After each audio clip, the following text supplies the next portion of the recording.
menaklukkan Ukraina, Rusia beri pesan menakutkan bagi Amerika Serikat. Selamat datang di neraka.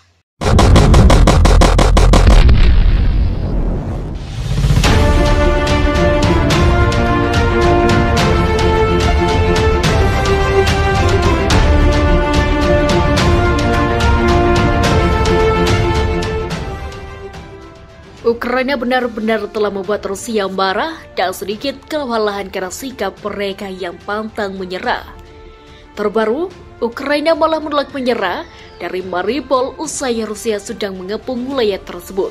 Bukannya mendengarkan imbauan Rusia agar militer mereka meletakkan senjata, Ukraina malah menyatakan tidak akan menyerah dan siap melakukan perlawanan sampai tentara terakhir.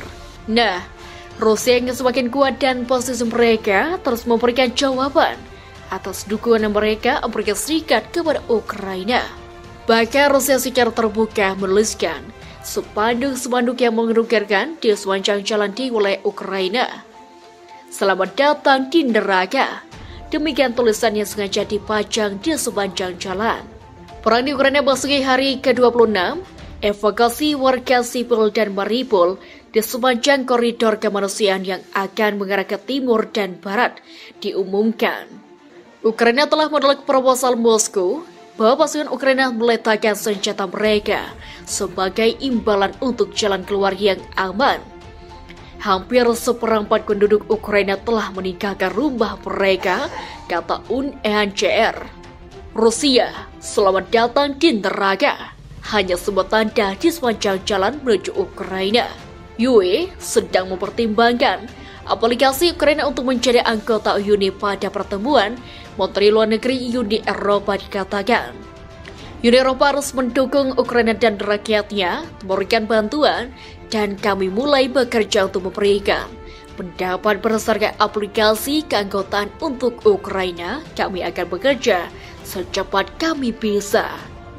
Moskow akhirnya menanggapi penghinaan Biden terhadap Putin. Duta Besar AS untuk rutin John Sullivan diberikan nota protes atas pernyataan tidak dapat diterima baru-baru ini oleh Kepala Staf Gedung Putih Joe Biden.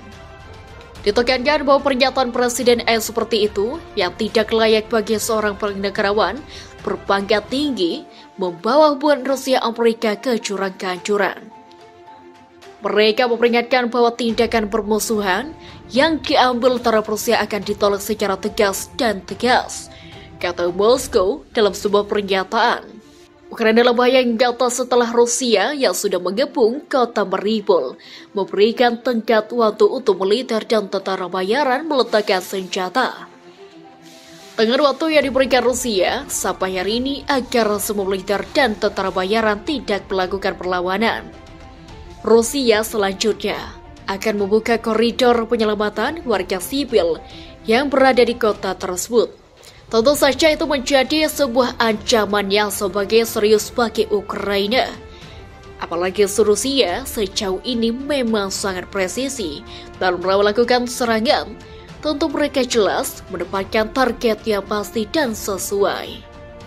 Rusia telah menuntut pasukan Ukraina meletakkan senjata mereka di kota Mariupol yang terkepung, menawarkan untuk memfasilitasi jalan yang aman bagi warga sipil untuk melarikan diri dan imbalan penyerahan diri. Pemerintah Rusia memberikan Ukraina tenggat waktu Senin dini hari untuk menanggapi, tetapi Ukraina menolak tawaran itu dengan mengatakan tidak akan menyerahkan kota pelabuhan itu. Inilah yang kita ketahui tentang ultimatum permintaan Rusia. Rusia menuntut agar warga Ukraina di kota Mariupol yang terkepung meletakkan senjata mereka sebagai imbalan perjalanan yang aman keluar kota. Kantor Berita Rusia TASS melaporkan bahwa pasukan untuk mengizinkan dua koridor keluar dari kota pantai menuju timur menuju Rusia atau barat ke bagian lain Ukraina. Kepala Pusat Manajemen Pertahanan Nasional Rusia Kolonel Jenderal Mikhail Milstev mengatakan kepada TASS bahwa koridor manusia sementara dari Mariupol akan dibuka mulai pukul 10.00 pada Senin waktu Moskow, pukul 18.00 ID atas kesempatan dan kebijakan Ukraina. Kepala Pusat Manajemen Pertahanan Nasional Rusia Kolonel Jenderal Mikhail Setiap penduduk Mariupol dan warga negara asing dan dijamin pelayanan sukarelawan dari salah satu koridor kemanusiaan atau hak untuk tinggal di kota yang tidak diblokir, kata Golan Jenderal Milsik kepada TASS. Ukraina beri waktu hingga pukul 5 pagi pada hari Senin, 1 siang Aidit untuk merespon. Kami telah memberitahu pihak Rusia tentang ini, betul katanya. Jadi apakah warga sipil bisa melarikan diri? Pihak perundang Ukraina mengatakan beberapa orang telah dapat pergi dalam beberapa hari terakhir ini, tetapi tidak jelas pada tahap ini apa artinya penolakan Ukraina terhadap tawaran Rusia bagi mereka yang masih berada di Mariupol. Dewan Kota Bersih mengatakan hari Minggu pada konvoi bus yang berpergian ke Mariupol untuk membantu evakuasi dihentikan oleh pasukan Rusia beberapa kilometer jauhnya dari kota, memberikan tanda tanya atas rencana evakuasi. Namun yang mempergikan pengaruhan beberapa jam kemudian mengatakan bahwa pengemudi mencapai tujuan mereka dengan selamat. Hari ini 780 orang berangkat dan 11 bus, dan seperti biasa, prioritasnya adalah anak-anak, wanita, dan orang tua, kata Wali Kota Alessio Civolo. Juga berkata berkat cadangan bahan bakar yang dibawa ke kota untuk penduduk Mariupol, lebih dari 200 mobil berhasil meninggalkan kota hari ini. Besok kami menunggu konvoi bus lain untuk melanjutkan evakuasi. Ribuan orang terjebak di Mariupol. Dia mengatakan Rusia telah membantu mengevakuasi 59.304 orang keluar kota. Namun Dewan Kota Mariupol mengatakan di saluran telegramnya pada Sabtu malam bahwa beberapa ribuan penduduk telah deportasi ke Rusia dalam seminggu terakhir. Sebelum invasi Rusia ke Ukraina, Mariupol memiliki populasi hampir 450.000 jiwa. Begini kondisinya Mariupol nantinya. Masih belum ada listrik dan akses makanan dan air minum bagi mereka. Yang masih di Mariupol masih sangat minim. Mereka berada di bawah rentuhan dan kami tidak tahu berapa banyak dari mereka yang selamat, betul katanya.